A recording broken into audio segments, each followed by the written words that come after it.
Game. Ang talambuhay ni Jeric. May isang joker na nagngangalang Jeric. Nakatira sa 128 San Pedro, Bawan, Batangas. Siya ay 16 na taong gulang.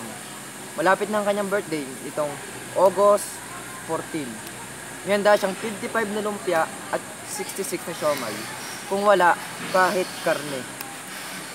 Sila ay 5 miyembro sa pamilya. Kanyang ina, ang kanyang ama. Sila ay 3 magkakapatid. Pare-pare silang 3 lalaki. Siya ay pangalawa. Siya ay yung napakatalinong bata. Ang kanyang marka hindi nababa ng 88 at hindi nataas ng 99. Nakakilala siya ng isang babae. Mahal niya ito. 99% siyang nakikisigurado na 24 oras niya itong babantayan kahit pa straight na wala siyang tulog. Kahit na 10 beses siyang umasa, 10 beses saktan, at 10 beses nalungkot. Kahit na 77 pang babae ang makita niya sa 7-Eleven, nandiyan pa rin si Jeric. Kahit na 17 pang babae ang manloko sa kanya,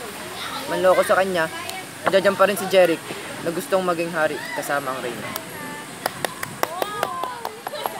Hindi na tuloy-tuloy.